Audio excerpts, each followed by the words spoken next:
Hello everybody, hello again and welcome to the Young Director Award in partnership with Shots YDA week.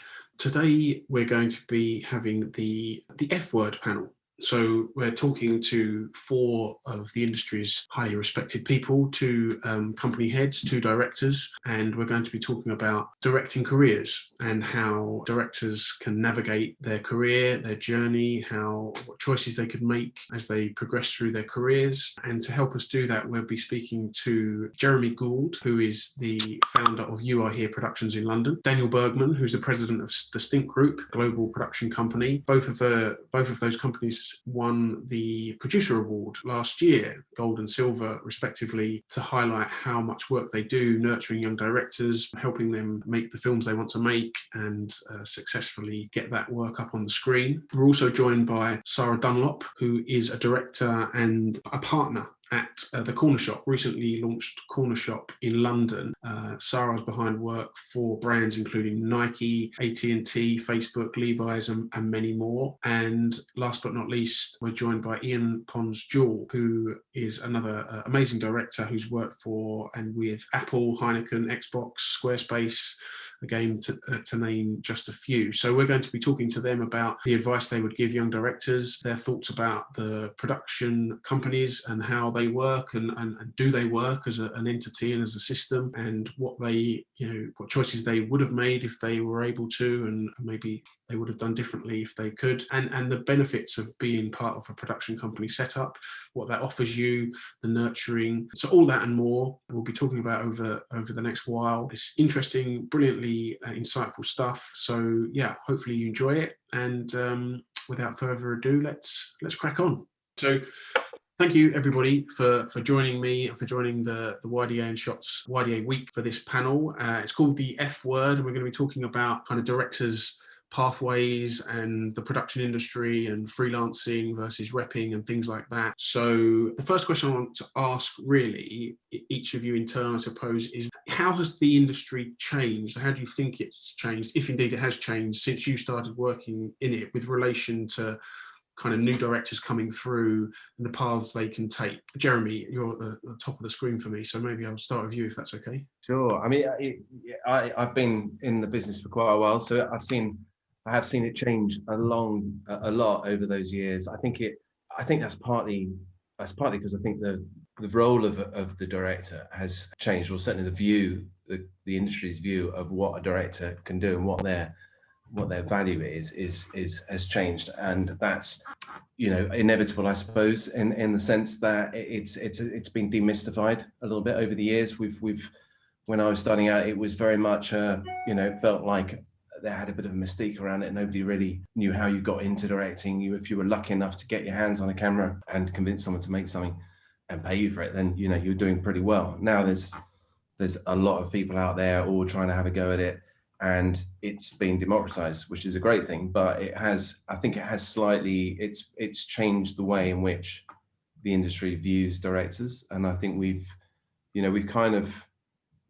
lost a little bit of the enigma, which I think is something that could be good or bad, depends how you view it. But I think it's a very good thing for newcomers. So if you're a young director trying to get into the industry now, your route in is a lot easier, arguably, and I think there's a lot more openness to talking to people from all walks of life in that field. So I think in general we're in a positive situation, even though the power has shifted more towards the client side. Yeah, it was definitely more on the director and the production company side years ago. It's that has changed things, but I think as I said, it's still a good thing for general kind of access and opportunity. It depends how you approach it, and I guess that's what we're here to talk about. What is the best way for a director to maximize that?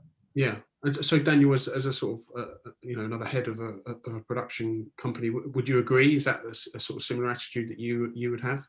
I would agree, even though I would agree with this pretty much. I would say also the production company role has changed since I was in the business, and I think there is definitely the production company is now in a situation they're much more accountable for value they're providing to directors.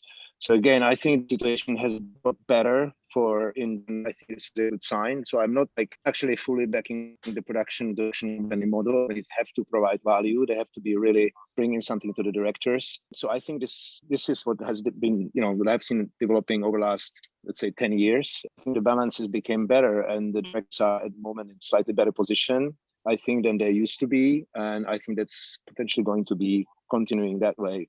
I still think there is a place for production companies in the future, but they have to be really looking after how much value they're providing, what they're actually doing, and how they're protecting the talent, and etc. Yeah.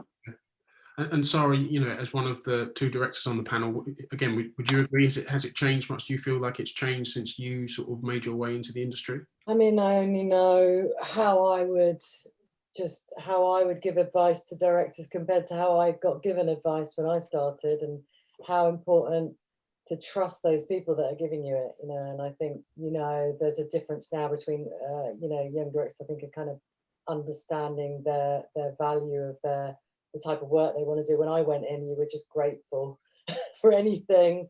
And I think having a control over your career is partly to do with trusting the people around you, but also down to yourself. So that's where, do you need those people around you to provide, as you said, kind of like career advice?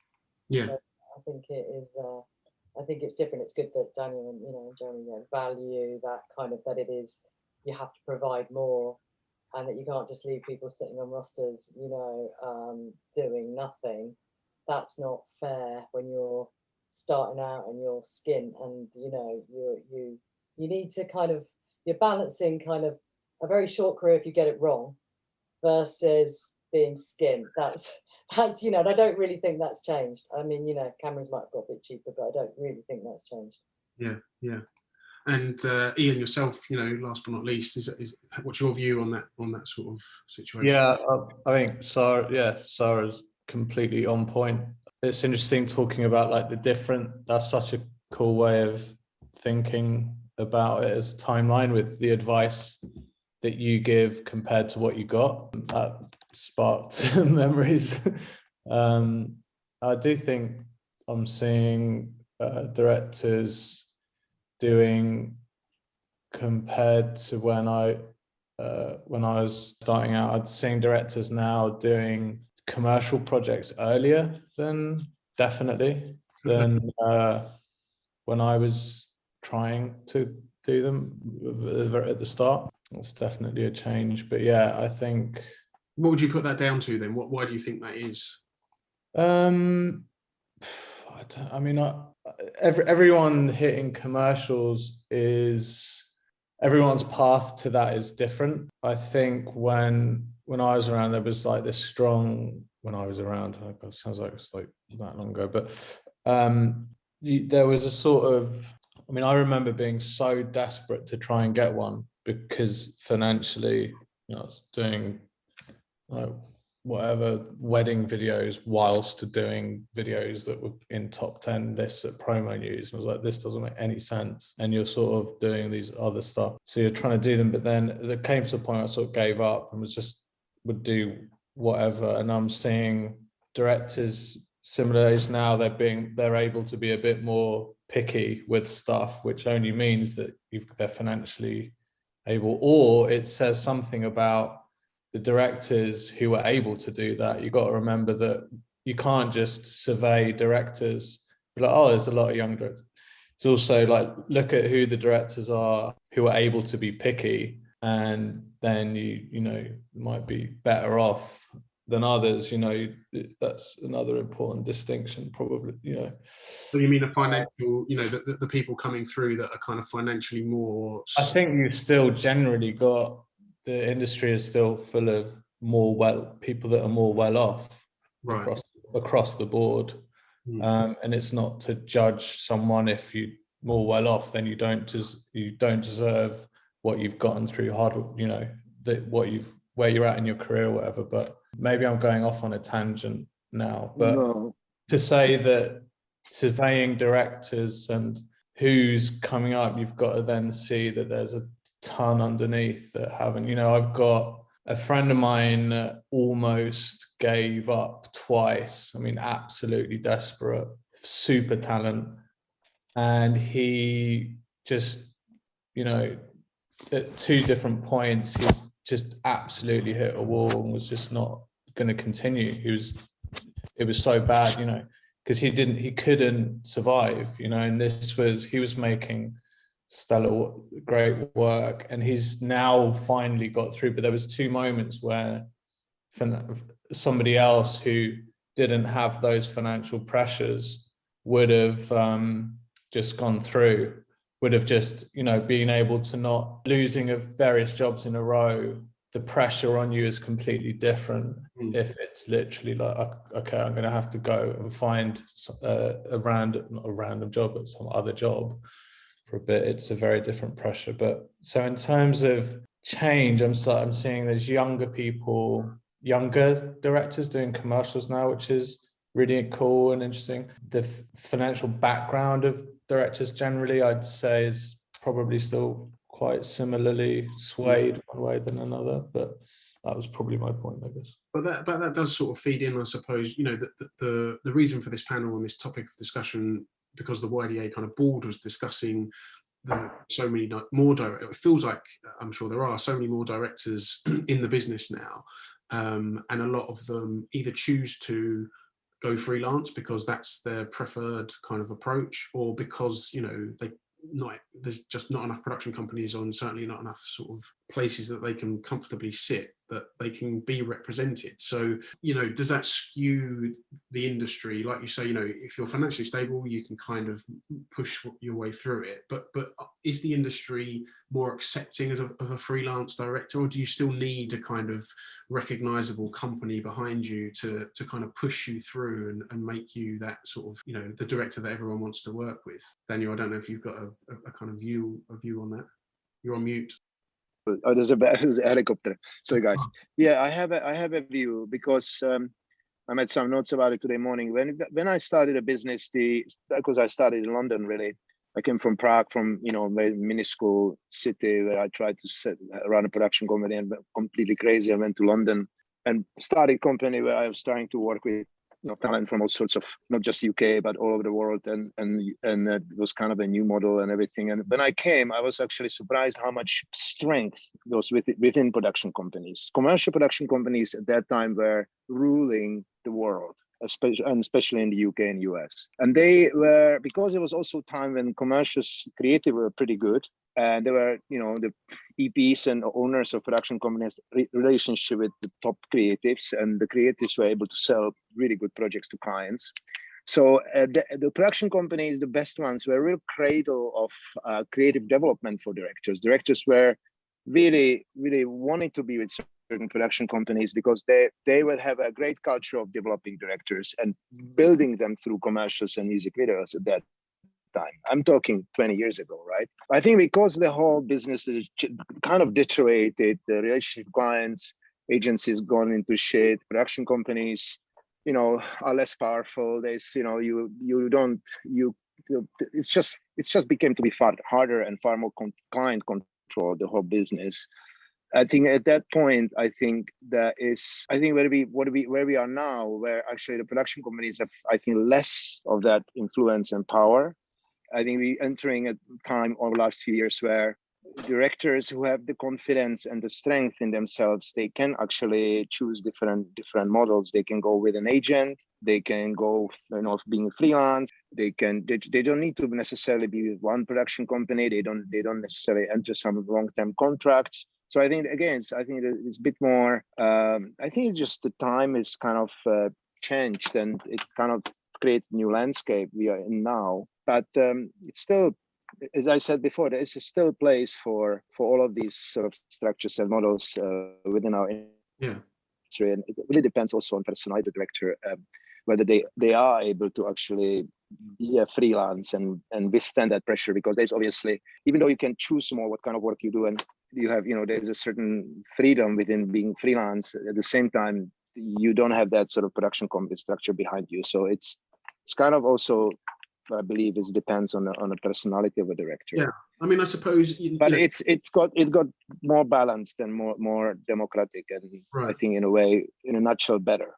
Yeah, but so as directors, I mean, Sarah and Ian, you can speak more to this, but you know, when you were coming through, did you always feel like, well, like, you know, I have to kind of sign to a company because they're the ones that will kind of nurture me and look after me and kind of push me in the right directions and make sure I make decisions that are kind of going to, you know, reflect well on my career going forward, or was that just the way it was? That's what everyone did, so that's what you had to kind of feel like you had to do, or do you think that you could have or should have made a different decision? You were stuck to that system, you know, and it was a very closed shop system. You had to play ball in it. You had to get signed to one of those production companies.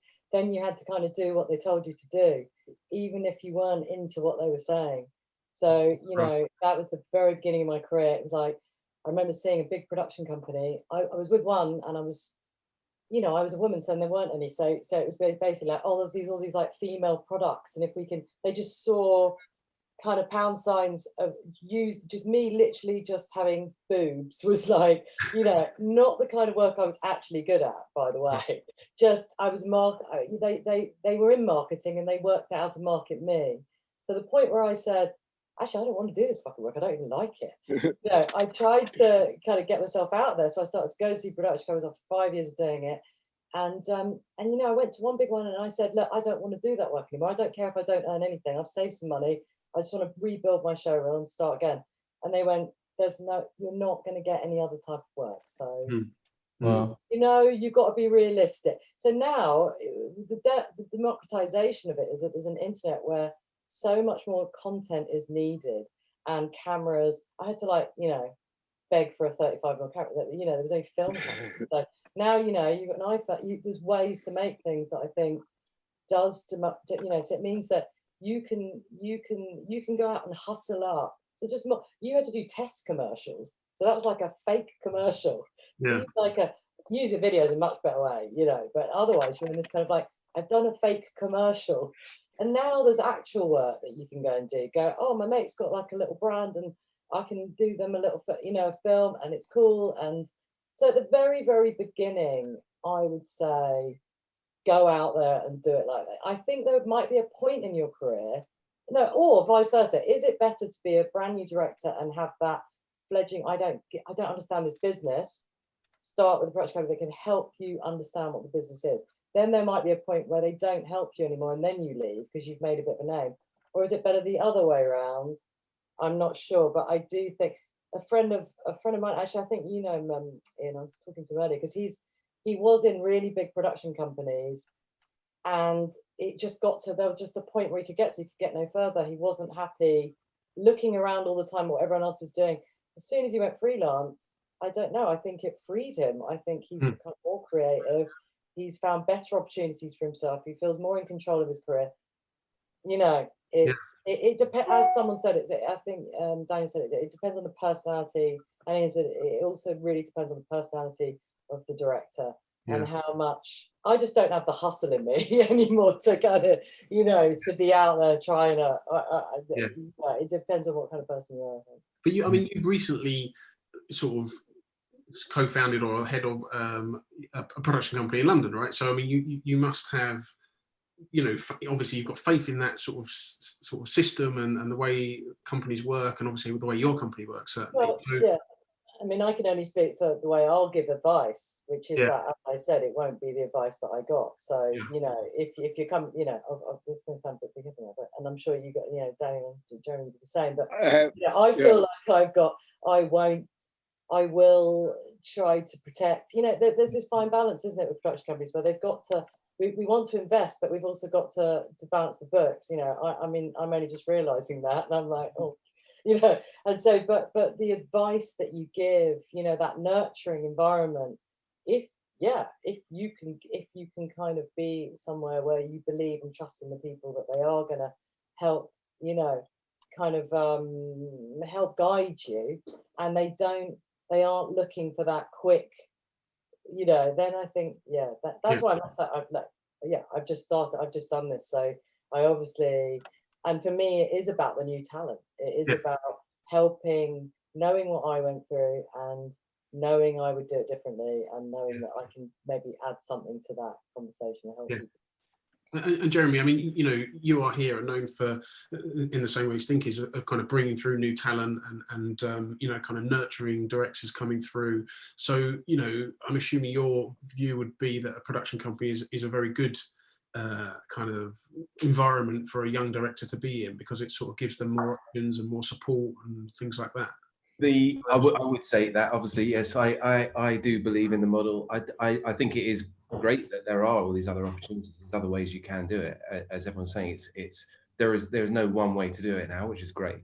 But I think the reality of it is it's a tough business. It's more marketing driven than ever before. So it's not enough to just be a good filmmaker. You've got to surround yourself with people who know how to maximize that, turn it into an actual job that pays you and develops your reel. And that, all those things are really hard to do on your own. I mean, there are some people who do it and they do it very well. Maybe they just have an agent who's very good at putting together with the right people, and they just move around the world making great films. But it's you know, in most cases, it's better, I think, for a director to, if they can get on the books or the support of a production company, then they will get that, they'll get all that benefit that comes with somebody who knows the client, knows the industry, knows how to give a creative advice, business advice, and production support, and is a mate. Because at the end of the day, it's very lonely, I think, being a director. If you have a producer or a director's assistant or somebody that you really like and who understands you and is going on that journey with you, then you're much more likely to get something out of it. Yeah, but it really depends on personality of the director. I made a horrible sort of a kind of a scribble today morning, and I put on one side pluses and on side minuses from director's point of view.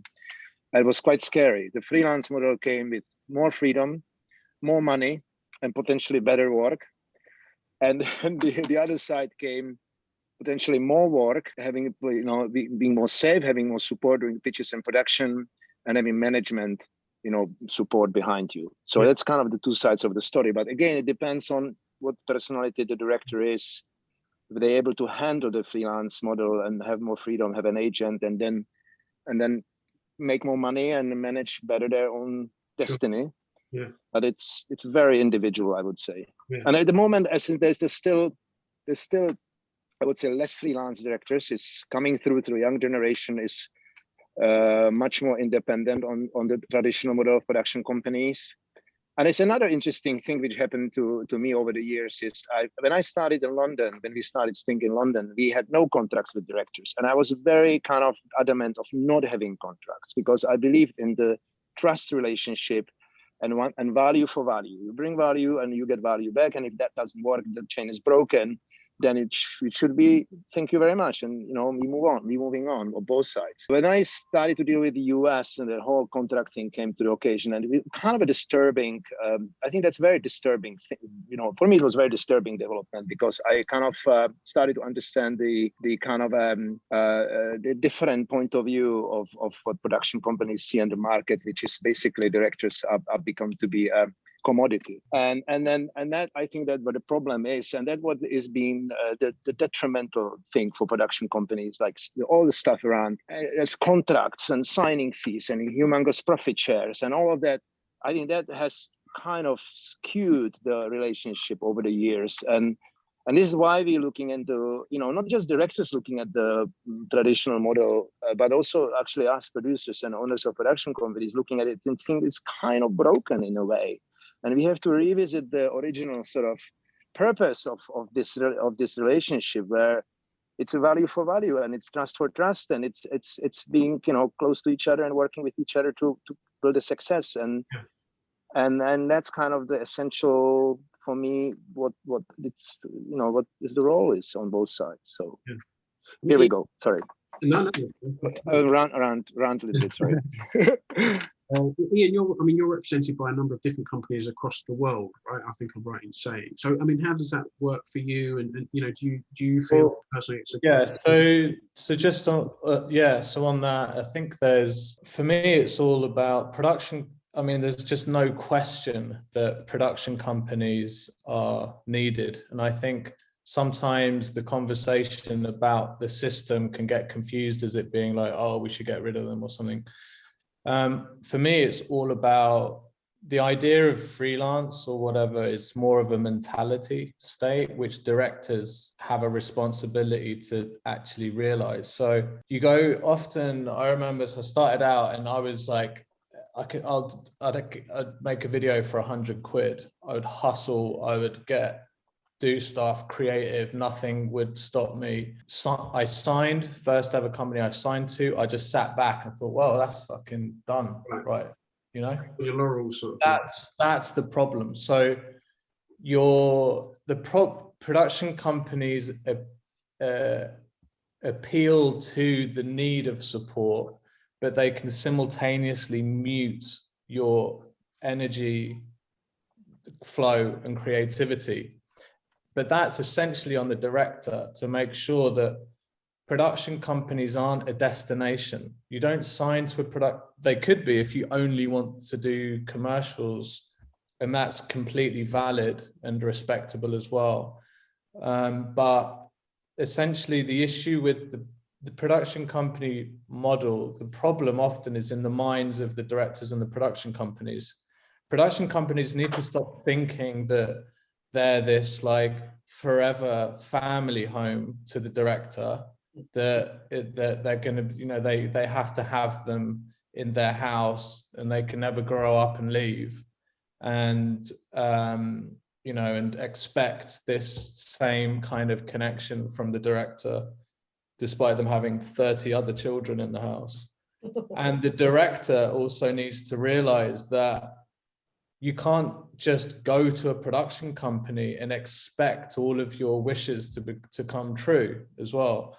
And the problem with a production company has certain estuaries coming out from it of possibilities, mainly commercials within commercial advertising industry. So it's a perfect place to go in, and your energy flow can, whatever creative, can go towards this system in ad agency production company thing. If you have aspirations outside of that, make a short film, or music, you know, whatever, that kind of, when you're not in a company, you have an idea and you're like, how am I going to make it? When you're in a production company, a problem I faced early on was I'd join a production company, I had an idea and I would tell the production company the idea. Oh, I've got this idea. I want to do like this, whatever, short film. And they're like, okay, yeah, we'll have a think. Maybe there's a brand we can attach to. Maybe, you know, okay, cool. And then it dampens and then that idea kind of just dies, right? So that's what directors would have a much healthier relationship with the production company if they realize that the production company is just one resource for you to potentially use. If you tell them your idea, I've got this short film, I want to make it, and they're like, we don't know, or we don't have the money to give you, or we can, well, we'll support you, but we don't have, then you're going to have to go out, hustle and find somewhere else to do it. Like that's the biggest thing, I think, because a production company is just a group of people under a limited trademark, whatever, you know, as soon as you start building your crew, and, you know, I've essentially, you know, I'm repped at different companies, but I've got like my DP, my production designer, my stylist, my editor, my, you know, that's my company. You know, I've got like, there's even actors that I use across multiple commercials, and you're forming a sense of a production company, and it's a beautiful thing. It's great. So I think just there would be a healthier relationship if that's where 2-year, 3-year global contracts with production companies are so absurd and insane. Because for a production company, it works very well because they can have a director signed for 3 years. But if that sours, or that relationship sours, they've got 20 other directors from which they can gain from with their contracts. That director is then trapped in that 3-year thing, unless they've got that 3-month clause. Yeah. So that's just to mention that. And then lastly, as Daniel was saying, it's like, yeah, you know, directors are anything is a commodity, a producer is as well. Like, you know, directors can be highly valuable racehorses, but they just got to be racehorses with a bit of agency about them. And I think yeah, that's kind of what I'd say. So Sarah, does that resonate with you in the sense that, you know, obviously you were and are a director, but now also sitting on the sort of slightly other side of the fence at times, as well as a sort of lead of a production company? Does that resonate with you, the relationship a director can have with their production company, and how you propose to have relationships with the directors that you sign to your company? Yeah, I like what you're saying about, you know, you build your own team of people that are beyond. There is this weird thing, like, if I do this for you, will you do this for me? That there's always been in every production company I've ever been in. And I was at one, and I was just shooting commercial after commercial after commercial after commercial. And the golden kind of egg at the end of that was that they'd let me do a short film. And then I got a new producer who said, if you just renegotiated your profit share like 5 years ago, you could have made 5 of those short films. And I was like, and it was just such a basic math that I hadn't figured out because of this trust thing. That's the thing. It is this kind of family. Look, and I have been in production companies that are really amazing, that were like a family, to be honest. So I don't want anyone to think I haven't, you know. And there is something about, I mean, like Rattling Stick was amazing. It kind of, they were the first place that said, you don't have to do anything you don't want to do. Now for me, that was like some kind of, you wouldn't think that would be a revelation, but it actually was. You know, it just felt, just allowing you to kind of like be who you are. And I've never had a contract. Okay, Americans slightly different, but you know, I've never had a contract. So yeah, I agree with what's the point of tying someone in, and Daniel said it as well, of having this uncomfortable, you know, not very, you know, we're not happy, you're not happy, but you're stuck together. That seems very strange. That's like being stuck in a house that you're not allowed to, a rental contract you can't break. Yeah, and just exactly, it's just to add to that, like it, and as Sarah said, like there's amazing production companies, there's, and like everything, there's ones that we could call bad companies, but it's just people and relationships. And there's also people will be at a company and have an incredible experience, and there'll be another director who's having a terrible experience. So it's also completely personal, individual, you know. And on the contract thing, it's like, it's unavoidable in the US, due, as Daniel's saying, like you can't not have one, but it's just about having one with a 3-month clause, 3-month written notice, and it gives some little bit of protection for both sides. And you know, it's understandable that you're at a company, you can't just wake up, win a job, and then be like, oh, I'm leaving after this job without any notice. You know, there's a 3-month clause. It makes sense, you know. But you got to do, people have to do the right thing, don't they? Yeah. Like, I think there is a morality to it of, you know, if a production company has just invested in you. When a young director came to me recently and said, can I leave? And then kind of proceeded to kind of tell me this production company just spent this much money on helping them with the show, helping them. I was like, you got to look inside yourself and say, can I leave? You know, can I leave with that? Almost like I would feel like that was a debt to a certain extent. That's just the way I am. Maybe that's wrong. But you can treat it, you know, you can be smart. You can, if you're investing, you can say, okay, we have a small agreement about this particular investment, and you know, something like this. You can always find a way to have a decent agreement with the other party, with the director. But you're right, yeah. It's very strange with contracts. It's because the director is locked, but the production company actually can let go the director whenever they want. It's another bizarre thing with contracts. You know, so the 3 months, I agree, it's good for both sides, because it's also the fact that the director doesn't have 30 other production companies whose relationship that director can maximize. So it only goes one way, unfortunately, because of the nature of being a director. The production company can have 33-year contracts with 30 directors, and if one of those nodes fails, the director node fails, they're still propped up by 29 other. The director is on the bottom of that node, that fails, and if they've got a global contract, they're completely fucked. I mean, so in the global thing, it's important as well to talk, again, this is something I'd say a criticism of production company, but also a criticism of directors is I remember sometimes giving advice to a director and they're like, oh, I'm just not seeing boards. I'm not seeing well, like, da, da, da. And I'm like, okay, where have you got, are you signed outside of the UK? And they're like, oh, no. I'm like, just like, they just hadn't even thought about outside of this tiny island, and there's like, you live in a completely global world now. And I think one of the things I'd say I massively benefited from at the start was I sort of joined a bunch of different companies in different countries, but very local. And my first commercial was with Anorak in Germany. They kick-started everything.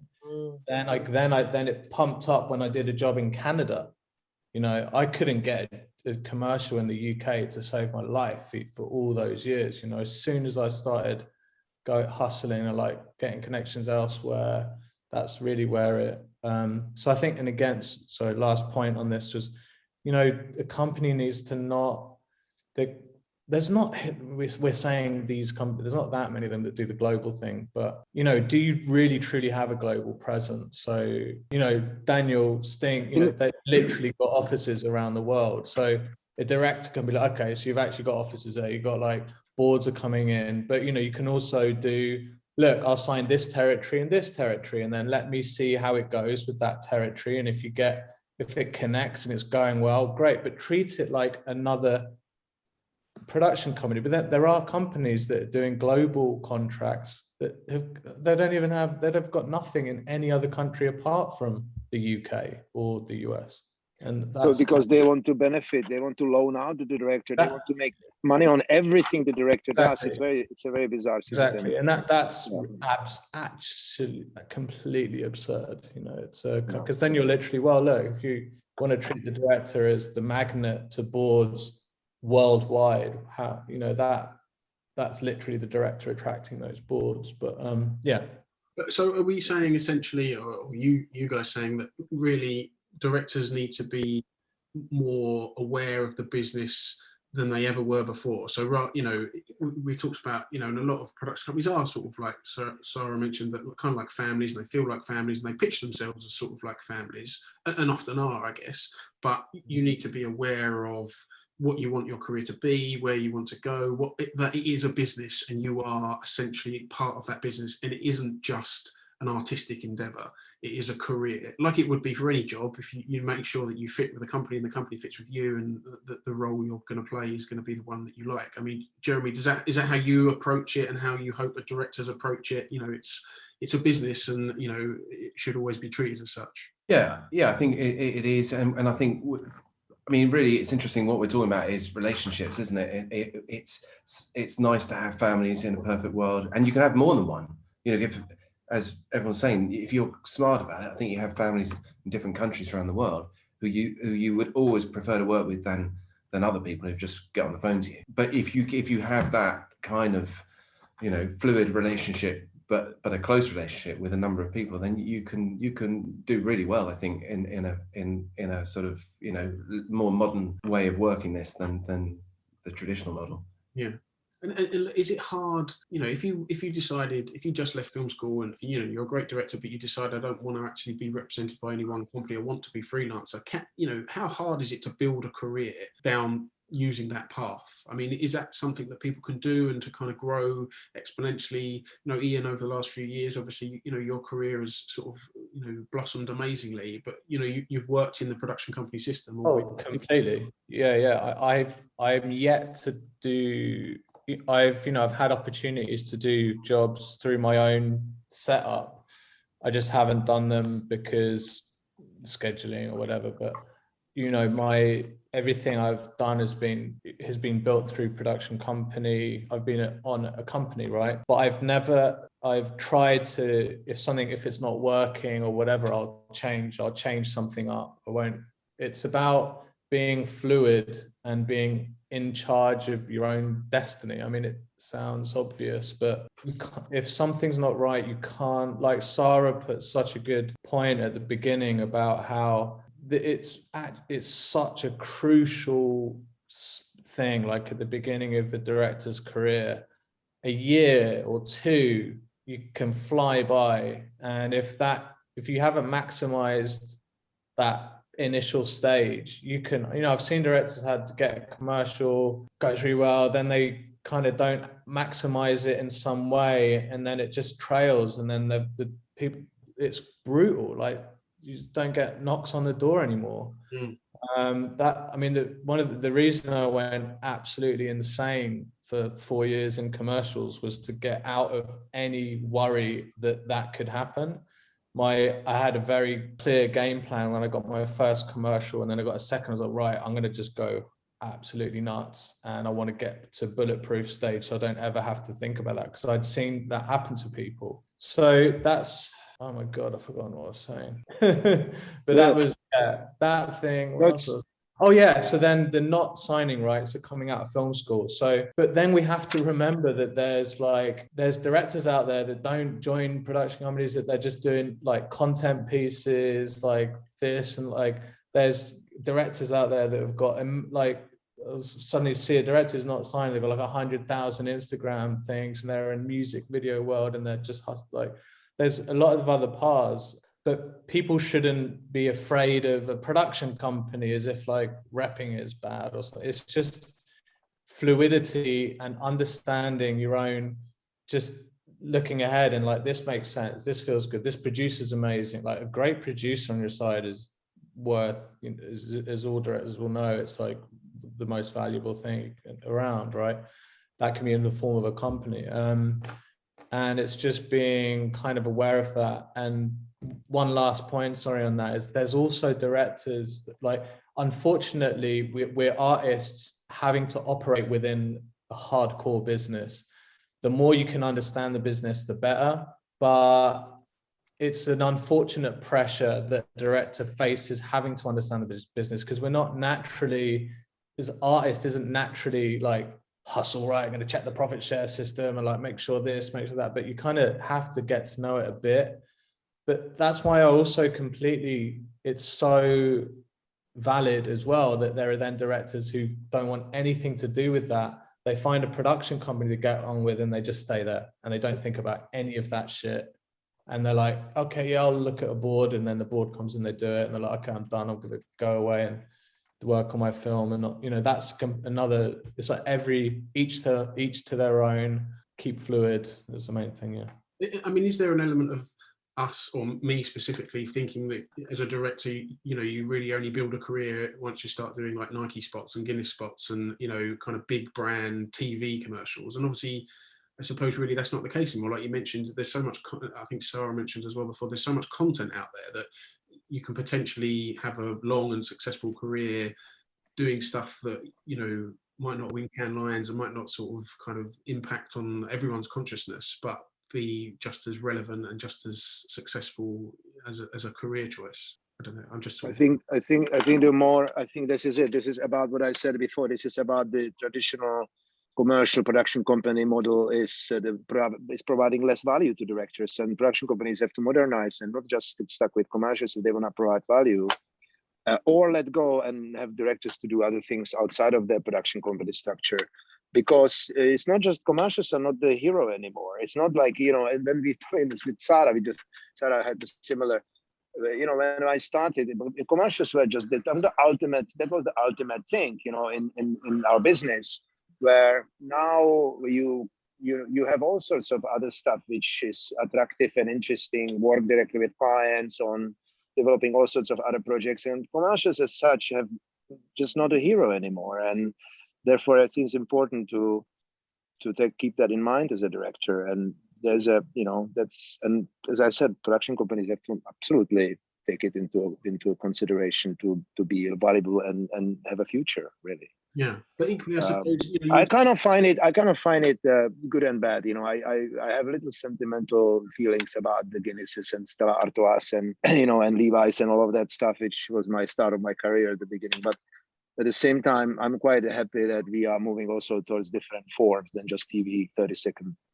maybe 60-second commercials. Yeah, but equally, you know, production companies do, you know, the job of nurturing directors. I mean, you know, You Are Here and Stink both recently, last year, I think, were, you know, producers awards for that specific thing of nurturing talent, bringing talent through, making amazing films and helping those directors to kind of realize their vision and make the films that they want to make. So, you know, it feels like outside of a production company structure, that's going to be much more difficult. You know, like I think Daniel said, you know, or Annie and said, you know, I guess a certain sort of person maybe has got that tenacity and that sort of mindset to kind of just push themselves. But more and more young people are independent more and more because of all sorts of things, you know, beginning internet and other things. So instead, you know, you have I think the mindset of younger people are especially artists coming through is there is a more confidence, I feel, at least my experience, and more, you know, questioning more things and looking at things more, and also doing things already before joining production company, because obviously the technology and the democratization across. So I actually think moving forward, the talent is going to dictate more how they want to be, and what kind of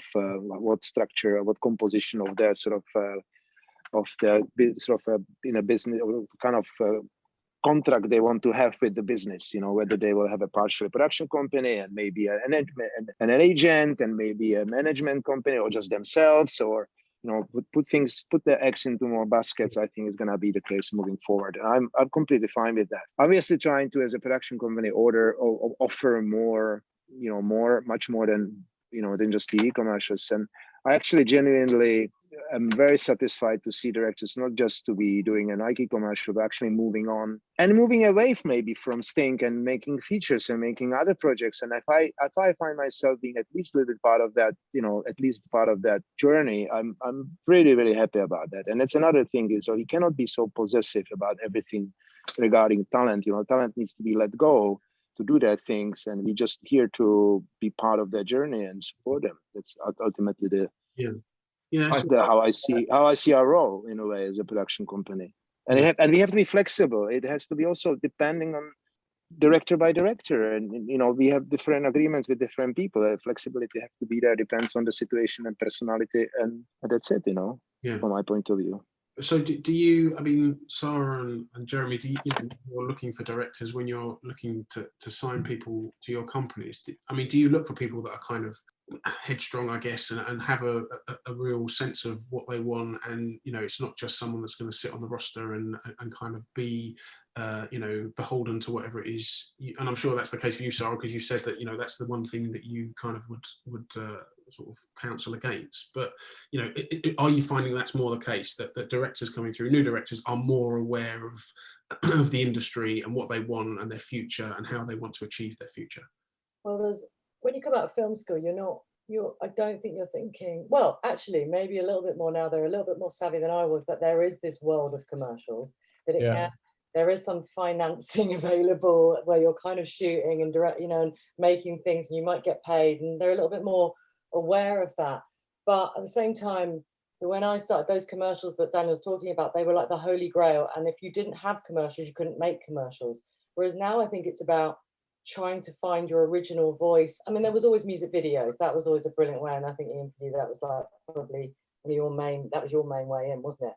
But there's other things now. So if you can kind of find your voice and take your time, where production company, I think, comes in is navigating this complicated political situation, which is agency and client. And this is where it's like the directing part is sometimes the easy part. The hard part is the navigating how to get your vision, that I see a treatment as like, you know, a contract. I'm pretty serious about it. Like, what I say is what I want to do. But of course, that is also a little bit flexible, as we all know, and that can change within the process. So how does someone manage that? How do you guide that? How do you even get past the pitch part of it once you get over a certain amount of, you know, when the budgets become big, the pressure to create this piece of work that is just a treatment, which is often also just as hard as making the actual film, you know. It's at that point that I think, you know, and I've got like a website now, and I have an email address, and so now I get these kind of weird random And I get them more and more and more and more. It's random country with a script. Sometimes they don't even translate it into. And they say, "Are you available? Hello, I'm so and so, and are you available to do a commercial?" And I'm like, if I actually had to take these things seriously, how much of this is real versus I obviously just can't. I do try to write a nice quick reply, polite, and go, "I'm a little bit busy right now. Thank you for thinking about me." You know, and but imagine if that was part of the navigation of your career, apart from just thinking about creative things. I think directors should mostly be thinking about what piece of work can I make that's going to be really fucking great. Yeah. That's the most important thing to be thinking about. And that really is where it comes down to what Ian said right at the beginning, is that managing your own clip, having a fluidity is actually just, what can I do every day to create good work? Yeah. Because if you do that as a director, whether you're freelance or whether you're signed to a production company, you'll do all right. And if you keep doing that, I think you will, the perseverance and the you know, it is your life, that you know, you'll make a career at it. Yeah. Jeremy, is that, I mean, I was just going to say, I totally agree, Sarah. It's so true. There's a lot of obstacles to making it still. Although there are all these new ways in which you can get your foot on the ladder, I think you shouldn't underestimate what we can do as producers, as production companies, especially right now with the world having gone through a pandemic. We're in a situation where clients are a bit more nervous than normal. I think that, and a lot of shoots are being done remotely. We're not in normal times, and I think you need to trust. If you're an agency or a brand, you need to trust the people you're working with more now than ever before. And I'm finding that certainly a lot of the work we're doing is coming more and more from the sort of the trusted friendships and relationships that we've built over the years. People will call us and say, "Look, we've got this difficult brief. It's got to be shot here. We can't all jump on a plane." Whoever they're interested in needs to be confident and able and not let kind of accept that it needs much more self-sufficiency than ever before. So I think that's in those situations you really need the trust of the agency and the client. And I think the other thing I was going to say is that the benefit of having a production company behind you, if you're a young director and you are just starting out and you're wanting to get to that point, is that you've got somebody endorsing you. You've got the endorsement that goes with that, which is very hard for agencies to navigate. They see great work on various websites. They're getting sent stuff, but they don't have the time, and in some ways they don't feel they should. They feel they need to have our endorsement, and that's another great kind of benefit that we can offer, I suppose. Yeah, I mean, I suppose that comes down to people's kind of human nature of you gravitate towards brand, and You Are Here and Stink, and different production companies are a brand that people trust and know and have used before. And I suppose that kind of speaks to quite a lot in many ways. Reset and Corner Shop are brands that people know and would want to work with. So does that make life all the more difficult if you're kind of not represented because you're just Joe or Jane blogs that maybe no one's heard of before? Well, there's other alternatives. Yes, of course, production companies of this, yes. But then Europe, for example, there's been model of agents which has been increasingly actually effective for some directors. It's a new model which I wouldn't be surprised if we see more and more in other markets. Having more an agent model than actually a full-on production company model. So where the directors get hold of the work, and then the director can decide how to structure the production and where to put it and which production company, and maybe go to service production company, etc. And of course, again, another thing is production companies are sometimes helpful to help the director sort of play the game and navigate, as Sarah has mentioned, the relationship with clients and agencies. But again, it comes down again to, I believe, in the individuality of directors, and some of them can absolutely brilliantly manage and navigate themselves, and sometimes from early age, of their career. So I guess it all comes down to me, and it's like that. I think now situation is good. I believe it's more open, more balanced. There's more choices, and I think that's good in a way. Yeah. Okay. And I'm happy to be in that environment and be challenged like that as a production company, because it makes me to innovate and change things and constantly move. And every day I'm thinking about making something different and new, how we work. I'm never happy about what we do and I see always some things which we need to change and make better towards our talent, relationship with our talent. So look, I'm conscious that we've been talking already for nearly an hour, and I don't want to keep you all for too much longer, but so for the final question, I'm going to sort of slightly put you on the spot. And obviously the YDA, you know, at heart is about new talent, young directors coming through into the business. And so I just wanted to ask each of you in turn, like, you know, if you could give, you know, your younger self or someone who's starting out in the business a piece of advice about how they should potentially navigate their career, or what they should think about as they're sort of attempting to kind of create a career for themselves, what would that piece of advice be? So Sarah, is that right if we start with you and put you on the spot? Sure. I think it's, you know, if you're going to go and see production companies and you're not sure what you're thinking, you know, what you're going to do, is just trust your instincts with the person that you're meeting. I think it is still a people business, and if you get excited about what this other person's saying to you, and also ask yourself, make sure they're not bullshitting you to say things. Just check yourself. Go, you know, because it is a really exciting thing when they come and they say, oh yeah, we're going to do this for you and that for you and the other. Just check yourself and just ask yourself, is that true with the work you've done? Or is it going to be a little bit harder than that? And, you know, and just be realistic, because now it's not, and it never was, I don't think, that, you know, you see this director. I remember when I started seeing Ian, I thought, who's this fucking Ian Pons-Jewell? He's just like, it's like he's come out of nowhere and he's just killing it. But of course, I think there is a backstory that's a lot more complicated than that. It's a slow kind of process of chess moves, of putting yourself in the right position, doing the right piece of work, not doing that work, doing that work, and navigating each of those moves yourself. Get yourself a team of people, try to trust people, try to believe in others to help you, because film is a collaborative business. So don't be an island, but also trust yourself. Yeah, that's great. Okay. Jeremy, how about yourself?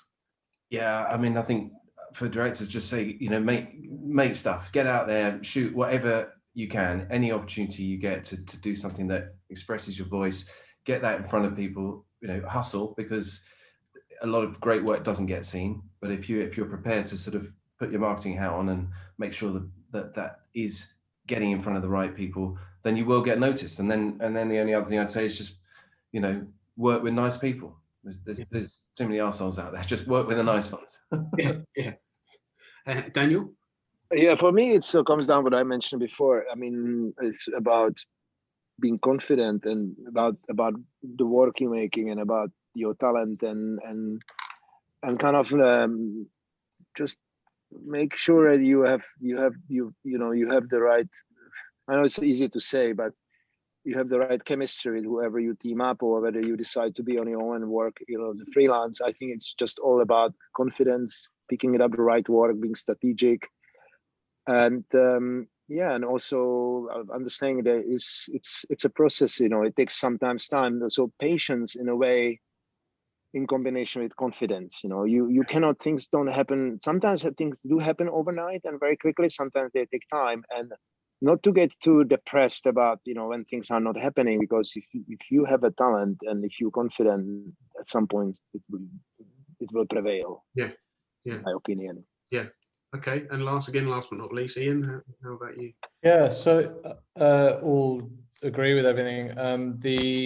Just to mention, so I think one of the issues is just, you come out of film school or you come out of whatever and you're making your films.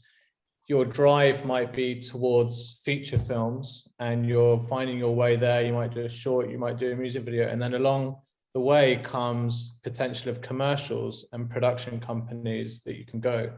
They're an organism created specifically for the commercials industry. They can be hugely beneficial. You're not going to get a Nike ad not being very rare. There's directors that do it, but you end up going to go to a production company to produce it. But then the important thing is to remember that this organism, this production company, which is a commercials production company, is only nutrified by commercials. If you have film aspirations, you need to mentally sever the production company from those aspirations, They might give you some help. They might be massive. I've had really useful companies. I've had none. The bit, like Daniel was saying, like he said himself, like, yeah, like you have a director and then they might go off and do a film. That's the attitude, the good attitude, right? But there's companies that dangle film as a vague, like, oh yeah, come here to do commercials. But yeah, we also really want to do film, but they just don't. They don't. There's maybe like 1, 2 that do. And even those ones, that's not how film works. Film, you get your material together and you need to go out and find financiers and production companies. The idea that you'd go and sign somewhere for a commercial and then you're going to make your film with them is very rare. And it's, again, I know directors who are in a company that have told them this thing and they've for 3 years ongoing, they've had material floating around with a promise of it. It's not going to happen. It's just not. So again, it's about the responsibility of the director to understand and not just lean back and think a production company will do that. But also production companies need to stop pretending that they're film studios, because they're not. Some of them are to some extent, but you need a freedom, like Daniel was saying himself. You know, Daniel runs a company, he knows that, you know. So that's an important thing I would say, is keeping that in mind. But their production companies are also incredible, and they can support you and they can get you commercials, and that's going to be financially life-changing for you, to give you the freedom to go off and do it. But they're then going to send you boards even when you tell them you don't want to do a board, because that's they need to keep the lights on, and you go, but no, I told you I'm making my film, and they still send you boards. And that production companies also need to stop doing that, because it's like a crack dealer. And then the last thing, like Sarah was saying, like everyone's part of, you know, like you might get lucky and get an ad, you might not. I'd done, like, I think it was like 6 to 7 years in music videos. They're like 40 fucking music videos before I ever got a commercial. You know, it's fucking hard. And so my last point, and I think a lot of directors would agree with this, is you have to, main advice is like everyone, agree with what everyone's saying, you know, you just have to make stuff. And also look inside yourself. If you there was some quote I saw the other day on a video. It was like, if you look inside yourself and you ask yourself, if you were taken away the ability to create, would you live or die? And if the answer is die, then you're probably you'll make it as a director. If you don't have a existential need to do this, like, you might do well, but there's directors, like, if I wasn't doing this, I would be 6 feet under. That's the simple answer. So, and it's that drive and existential need to do it that is what keeps you going quite often, and it ends up being a wonderful thing. So, you know, you got to make stuff and keep remembering that you're an art. If you're an artist, you're creating, and and if you're able to do that, you're lucky already. Like, that's the flow, and then all this other stuff is great, but just keep making stuff, you know. In the end, life on set is better than real life. Yeah. Yeah. Apart from a music video set. Exactly. Guys, thank you so much. I mean, that's some amazing advice, some amazing insight, really interesting and food for thought for everyone. And I'm sure all the young directors coming through this year, next year, and the years to come, and the sort of entrance to the YDA. It's really interesting stuff. I want to thank you all so much for taking the time to talk to us. So Jeremy, Sarah, Daniel, and Ian, it's a real pleasure to talk to you, and thanks for taking the time. No, Nice thanks to so meet you all. much. Yeah. Great Thank you, Danny. Thank you all. Nice Thanks. to meet you. Thanks so much, Take care. everyone.